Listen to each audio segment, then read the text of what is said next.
Periods cup ಅಂತ ಬರುತ್ತೆ, menstrual cup ಅಂತ ಬರುತ್ತೆ. ಅದು ಎಷ್ಟು ಮಟ್ಟಿಗೆ ಸೇಫ್ ಅನ್ನುವಂಥದ್ದು ಈಗ ಡಾಕ್ಟರ್ನಾಗ ಹೇಳ್ತೀನಿ.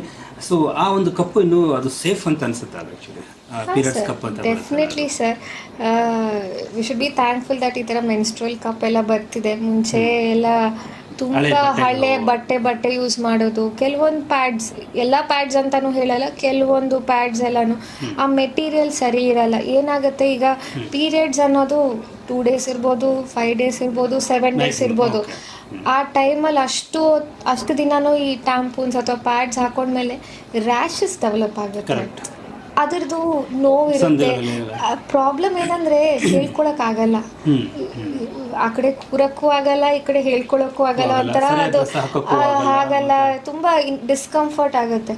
ಸೊ ಅದ್ರದ್ದು ರೀಪ್ಲೇಸ್ಮೆಂಟೇ ಮೆನ್ಸ್ಟ್ರುಯಲ್ ಕಪ್. ಮೆನ್ಸ್ಟ್ರುಯಲ್ ಕಪ್ ಅಂದರೆ ಸಿಂಪಲ್, ಏನಿಲ್ಲ, ಒಂದು ಕಪ್ಪಲ್ಲಿ ಈಗ ಹೆಂಗೆ ನಾವು ನೀರು ಕುಡಿಯೋಕ್ಕೆ ಒಂದು ಟಂಬ್ಲರ್ ಹೆಂಗೆ ಇಡ್ತೀವಲ್ಲ, ಸಿಂಪಲ್ ಆಸ್ ದಿಸ್.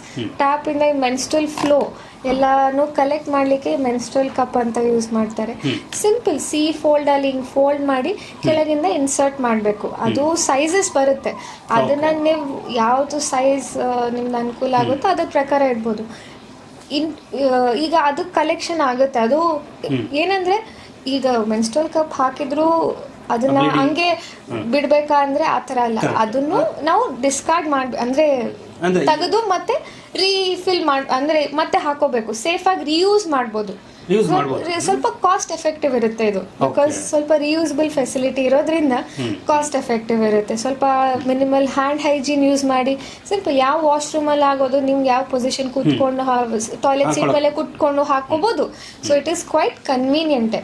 ಅದೇನು ಡಿಪೆಂಡಿಂಗ್ ಆನ್ ದ ಫ್ಲೋ, ಕೆಲವೊಂದು ಸತಿ 5-6 hours ಚೇಂಜ್ ಮಾಡಬೇಕಾಗುತ್ತೆ, ಅಥವಾ ಕೆಲವೊಂದು ಸತಿ ಅಟ್ಲೀಸ್ಟ್ 12 hours ತನಕ ಇಟ್ಕೊಂಡು ಆಮೇಲೆ ಚೇಂಜ್. ತುಂಬಾ ಬ್ಲೀಡಿಂಗ್ ಇದ್ದಾಗ ಅವಾಗ ಕಪ್ಪುಗಳು ಜಾಸ್ತಿ ಚೇಂಜ್ ಮಾಡಬೇಕಾಗುತ್ತೆ. ಜಾಸ್ತಿ ಫ್ರೀಕ್ವೆಂಟ್ ಆಗಿ ಮಾಡ್ಬೇಕು ನಿಮ್ಮ ಫ್ಲೋ ಪ್ರಕಾರ. ಯಾಕಂದ್ರೆ ಕೆಲವೊಂದು ಸತಿ ಹೇಳ್ತಾರೆ ತುಂಬ ಜನ, ಫಸ್ಟ್ ಡೇ ಅಲ್ಲಿ ಫ್ಲೋಕ್ಕಿಂತ 5th day ಫ್ಲೋ ತುಂಬ ಡಿಫ್ರೆನ್ಸ್ ಇರುತ್ತೆ. ಸೇಮ್ ಟೈಮ್ ಹಿಡ್ಕೊಳಕ್ಕಾಗಲ್ಲ. First day, second day, third day ಎಲ್ಲ ಇನ್ನೂ ಫ್ರೀಕ್ವೆಂಟಾಗಿ ಡಿಸ್ಕಾರ್ಡ್ ಮಾಡಿ ಮತ್ತೆ ಚೇಂಜ್ ಮಾಡ್ತಾ ಇರಬೇಕು. ಬಟ್ 5th ಡೇಗೆ ಅಷ್ಟೊಂದು ಡ್ಯೂರೇಷನ್ ಬೇಕಾಗಲ್ಲ. ಅಟ್ಲೀಸ್ಟ್ 12 hours ತನಕ you can breathe and say ಅಬ್ಬಾ ಅಷ್ಟು ಟೆನ್ಷನ್ ಇಲ್ಲ, ಎಲ್ಲಿ ಸ್ಟೇನ್ ಆಗುತ್ತೆ ಏನು ಆ ಥರ ಎಲ್ಲ ತುಂಬ ಹೆದರಿಕೆ ಆಗುತ್ತೆ. ಎಷ್ಟೊಂದು ಜನ ಎಲ್ಲ ವರ್ಕ್ ಪ್ಲೇಸ್ಗೆ ಹೋಗ್ತೀರಾ, ಎಲ್ಲನೂ ನಡೆಯುತ್ತೆ. ಸೊ ಬಟ್ ಅದರಿಂದ ಕೂಡ ಸಮಸ್ಯೆ ಇಲ್ಲ ಮತ್ತು ಸೈಡ್ ಎಫೆಕ್ಟ್ ಇಲ್ಲ. ಯಾಕಂದರೆ ಪ್ಯಾಡ್ಸ್ ಎಷ್ಟು ಸೇಫು, ಸೊ ಹಾಗೆ ಈ ಕಪ್ಪು ಕೂಡ ಅಷ್ಟೇ ಸೇಫ್ ಇರುತ್ತೆ. ಏನು ಬಟ್ ಅದನ್ನ ರಿಯೂಸ್ ಮಾಡ್ಬೋದಾ?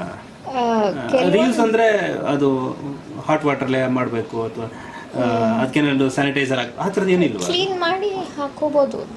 ಕೆಲವೊಂದು ಕಾಸ್ಟ್ಲಿ ಇರುತ್ತೆ ಅಷ್ಟೇ. ಓಕೆ. ಬಟ್ ಇತ್ತೀಚೆಗೆ ಅದು ಅವೇರ್ನೆಸ್ಗಳು ಬರ್ತಾ ಇದೆ ಹೆಣ್ಮಕ್ಳಿಗೆ. ಬಟ್ ಥ್ಯಾಂಕ್ಫುಲ್, ನಿಜಕ್ಕೂ ಕೂಡ ಕೆಲವು ಹೆಣ್ಮಕ್ಳು ಅದನ್ನ ಬಳಸ್ಕೊಳ್ತಾ ಇದ್ದಾರೆ. ಸೊ ಹಾಗಾಗಿ ಅದು ಕೂಡ ಈಗ ಡಿಮ್ಯಾಂಡ್ಸ್ ಇದೆ. ಹಾಗೆ ಈಗ ಹೆಂಗೆ ಮೊದಲು ಹೇಗೆ ಪ್ಯಾಡ್ಗಳು ಬಳಸ್ಕೊಳ್ತಾ ಇದ್ರು, ಸೊ ಅದೇ ರೀತಿ ಕಪ್ಗಳನ್ನ ಬಳಸ್ಕೊಳ್ತಾರೆ. ಈಗ ಅಲ್ಟಿಮೇಟ್ ನೀವು ಹೇಳಿದ್ರೆ ಅಂದರೆ ಯಾವುದೇ ರೀತಿ ಎಫೆಕ್ಟ್ ಆಗಲ್ಲ ಅನ್ನುವಂಥ. ಇಟ್ ಈಸ್ ಇನ್ಫೆಕ್ಷನ್ ಇಂದ ಸ್ವಲ್ಪ ಅಟ್ಲೀಸ್ಟ್ ಆ ರ್ಯಾಷಸ್, ಅಡಿಷನಲ್ ರ್ಯಾಷಸ್, ಅದೆಲ್ಲ ಫೀಚರ್ಸ್ ಎಲ್ಲ ಅದೆಲ್ಲ ಕಡಿಮೆ ಆಗುವಂತ ಈ ತೊಡೆ ಸಮಸ್ಯೆ ಅದೆಲ್ಲಾನು ಕಡಿಮೆ ಆಗುತ್ತೆ. ಅದೇ ಇನ್ಫೆಕ್ಷನ್ ಏನು ಆಗಲ್ಲ, ವೆಜನಲ್ ಇನ್ಫೆಕ್ಷನ್ ಅಷ್ಟೊಂದೇನಿಲ್ಲ ಸರ್. ಪ್ಯಾಡ್ ಹಾಕೊಂಡು ಅದೇ ಸರ್, ಮೇನ್ಲಿ ಅದು ಪ್ಯಾಡನು ತುಂಬ ಕೆಲವೊಂದು ಒಳ್ಳೆಯದು ಬ್ರ್ಯಾಂಡ್ ಅಥವಾ ಆ ಥರ ಏನಾದರೂ ಇದ್ದಿದ್ರೆ ಕ್ವಾಲಿಟಿ ಆಫ್ ಇದು ಇರುತ್ತೆ. ಕೆಲವೊಂದು ಸತಿ ಏನಾದರೂ ಸರಿಯಾಗಿಲ್ಲ ಅಂದರೆ ಅವಾಗ ಇನ್ಫೆಕ್ಷನ್ ಆಗೋ ಚಾನ್ಸಸ್ ಇರುತ್ತೆ. But otherwise over all benefit ನೋಡಿದಾಗ ಬೆನಿಫಿಷಿಯಲ್. ಅದು ಏನು ಹಾರ್ಮ್ ಮಾತ್ರ ಏನೂ ಇಲ್ಲ. ಆ ಥರ ಹಾರ್ಮ್ ಇದ್ದಿದ್ರೆ ಅದ್ರ ಬಗ್ಗೆ ಇಷ್ಟೊಂದು ಅವೇರ್ನೆಸ್ ಯಾರು ಕ್ರಿಯೇಟ್ ಮಾಡ್ತಿರ್ಲಿಲ್ಲ. ಯೂಸ್ಫುಲ್ ಇದೆ, ಅದಕ್ಕೆ ಕೊಡ್ತಿರೋದು. ಅದು ಸೈಜ್ಗಳ ಮೇಲೆ ಕೂಡ ಬೇರೆ ಆಗುತ್ತೆ. ಅದು ಮಹಿಳೆಯರ ಮತ್ತೆ ಹುಡುಗಿಯರ ಮೇಲೆ ಕೂಡ ಅದು ಯಾವ್ದು ಬೇಕೋ ತಗೊಂಡು ಬಳಸ್ಕೊಳ್ಬಹುದು, ಅದೇ ಸರಿ ಇರಲ್ಲ ಅಂತ ಹೇಳಿ. ಸೊ ಈ ತರ ಅನೇಕ ವಿಷಯಗಳಿಗೆ ಯುನೈಟೆಡ್ ಹಾಸ್ಪಿಟಲ್ ನಿಮಗೆ ಬೆಸ್ಟ್ ರಿಸಲ್ಟ್ ಕೂಡ ಸಿಗುತ್ತೆ, ಹಾಗೆ ಬೆಸ್ಟ್ ಟ್ರೀಟ್ಮೆಂಟ್ ಕೂಡ ಸಿಗುತ್ತೆ. ಸೊ ಹಾಗಾಗಿ ಯುನೈಟೆಡ್ ಹಾಸ್ಪಿಟಲ್ಗೆ ನೀವು ಬಂತು ಅಂತಂದರೆ ಸೊ ನಿಮಗೆ ನಿಮ್ಮ ಆರೋಗ್ಯನ ಹೇಗೆ ಕಾಪಾಡಿಕೊಳ್ಬೇಕು ಅನ್ನೋಂಥ ಸಂಪೂರ್ಣದ ಮಾಹಿತಿನೂ ಕೂಡ ಸಿಗ್ತಾ ಇರುತ್ತೆ. ಇದು ರೈಟ್ ನ್ಯೂಸ್.